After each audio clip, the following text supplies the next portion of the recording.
तो दर्शकों, आप सब लोग कैसे हैं। मैं यही ध्यान और भावना करता हूं कि आप सब लोग कुशल मंगल से होंगे, प्रसन्नचित्त होंगे, खुश होंगे, प्रसन्न होंगे, मस्त होंगे, चुस्त होंगे, दुरुस्त होंगे। तो जैसा कि मैं हर रोज कहता हूं, फॉलो सब्सक्राइब करो न करो ये तो आपकी मर्जी है। फॉलो सब्सक्राइब करो न करो ये तो आपकी मर्जी है, पर ध्यान लगाकर, चित्त लगाकर, मन लगाकर, दिमाग लगाकर, माइंड लगाकर सुनते रहो, बस यही हमारी अर्जी है, बस यही हमारी अर्जी है, बस यही हमारी अर्जी है।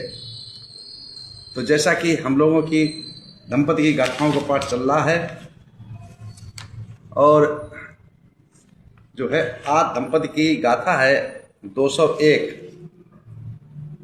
201 और सुख भग की 5वीं गाथा है। तो चलते हैं इस गाथा की तरफ कि तथागत सम्यक संबुद्ध ने इस गाथा को किस उद्देश्य से, किस कारण और किस जगह उपदेशित किया। वो वजह क्या थी, वो कारण क्या था, वो उद्देश्य क्या था। चलते हैं उस जगह पर, उस कारण पर, उस उद्देश्य पर। एवं मे सुतंग एकंग समयं भगवा सावथियंग बिहरती जेत बने अनाथ पिंड कश्य आरामे। ऐसा मैंने सुना, एक समय तथागत सम्यक संबुद्ध शास्ता अरहत श्रावस्ती के अनाथ पिंड द्वारा बनाए हुए जेतवन आराम में बिहर रहे थे। उस समय की घटना है, उस समय की कहानी है, उस समय की 201 की गाथा को उपदेशित किया है श्रावस्ती के जेतवनाराम में। तो कारण क्या था, उस कारण पर चलते हैं, उस कथा पर चलते हैं। एक बार क्या हुआ कि राजगृह का जो बिंबसार था, राजा मगध का, उसकी गद्दी पर उसका पुत्र अजाशत्रु स्थापित हो चुका था। अब वो कहानी अलग है, जबरदस्ती स्थापित हुआ था, पिता को मार करके, वो अलग बात है, उसका विषय बहुत बड़ा है, उसको नहीं जोड़ूंगा मैं। और जो बिंबसार की पत्नी थी वैदेही, वो श्रावस्ती के राजा प्रसेनद की सगी बहन थी। तो राजा बिंबसार और विदेही का ही पुत्र था अजाशत्रु, और अजाशत्रु और राजा प्रसेनद में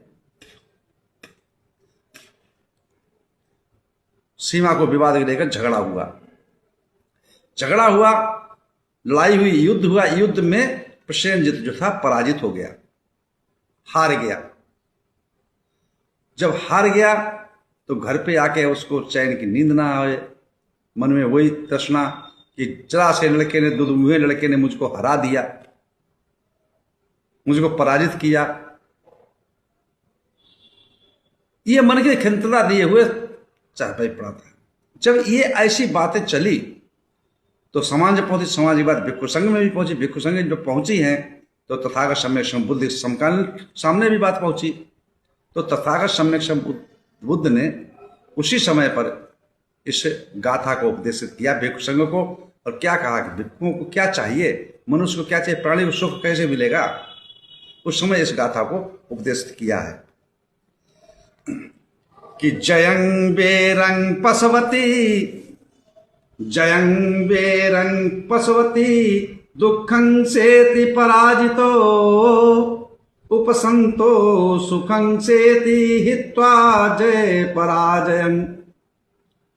जयं बेरंग पशवती दुखं सेति पराजितो उपसंतो सुखं सेति हित्वा जय पराजयं। विजय, जीत जो है, विजय या जीत वैर को उत्पन्न करती है, दुश्मनी उत्पन्न करती है। पराजित पुरुष दुख की नींद सोता है, किंतु राग और द्वेष जिसके शांत हैं वह पुरुष जय और पराजय को छोड़ करके सुख की नींद सोता है। इसका संक्षेप रूप में सारांश ये था। अब मैंने जो है इसके पीछे 2-3 पंक्तियां बनाई हैं, आप लोग सुनेंगे तो मैं सुनाता हूं। उसने मुझे गाली दी है,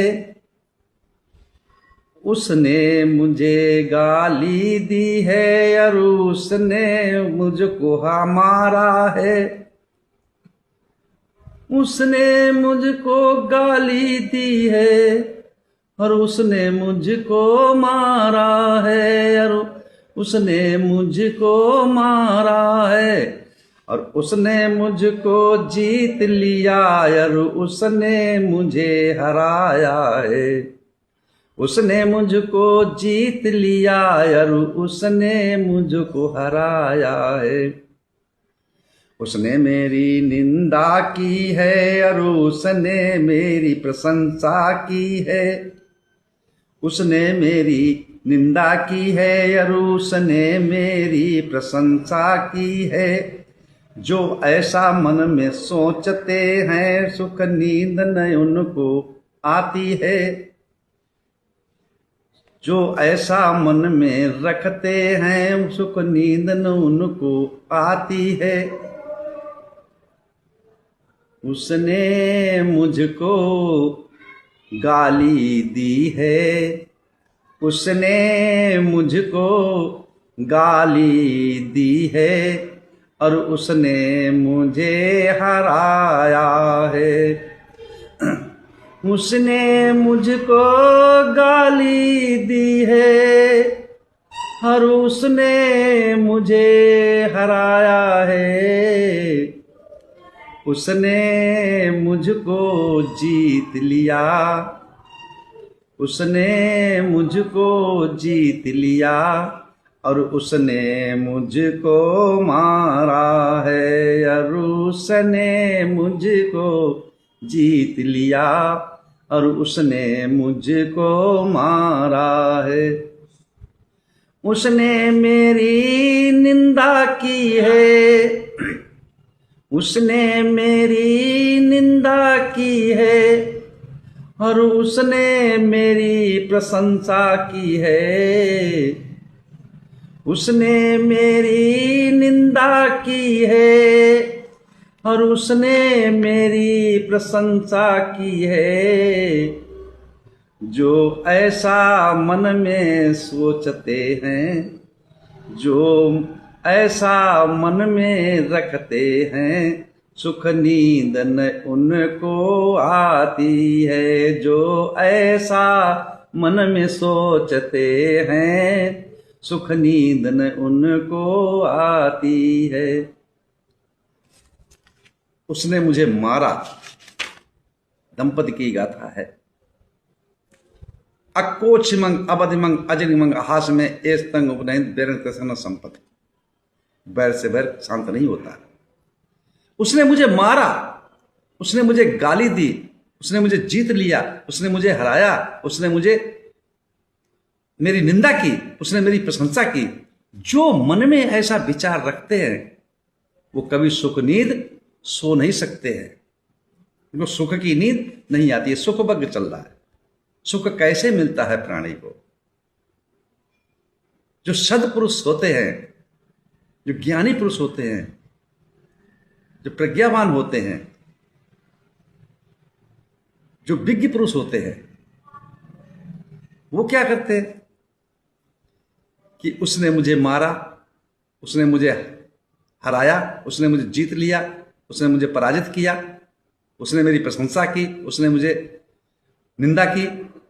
जो ऐसा मन में वो विचार नहीं रखते, राग द्वेष मोह लोभ लालच ईर्षा खिंचाव तनाव बेच, इन चीजों को बिल्कुल फटकने नहीं देते। तो ये 10 बल थे भगवान बुद्धि के। जो 10 बलों पर विजय प्राप्त हो, वही अरहंत कहलाता है। तो उसको सुख की नींद आती है। उसके मन में कोई विचार ही नहीं, कोई द्वेष नहीं, कोई राग नहीं, कोई तृष्णा नहीं, कोई मोह नहीं, कोई लोभ नहीं, कोई लालच नहीं, कोई ईर्षा नहीं, कोई खिंचाव नहीं, कोई तनाव नहीं, कोई बेचैनी नहीं, कोई चिंता नहीं। वो सुख की नींद सोता है। तो हे भिक्षुओं, तुमने जो है प्रवज्ञा ली है, बुद्ध धम्म संघ में, संघ की दीक्षा ली है, संघ में प्रवज्जित हुए हो, तो संघ में प्रवज्जित हुए अपना कल्याण साधो, अपने सुख को प्राप्त करो। शील समाधि प्रज्ञा शीलों पर चल करके समाधिष्ट होकर विपස්සना साधना करके मेडिटेशन करके प्रज्ञा जागरूक करो, अपने दीपक स्वयं बनो, अपना ज्ञान खुद अर्जित करो। ये इसका सारांश था। इसके साथ मैं अपनी वाणी विराम देता हूँ। आप सब लोग मंगल हो, कल्याण हो, सुखी जीवन हो, निरोगी काया हो, दुख दूर हो जाए, सुख से वास करो, हमेशा प्रशंसित रहो। आप सब लोग मंगल हो, मंगल हो, मंगल हो।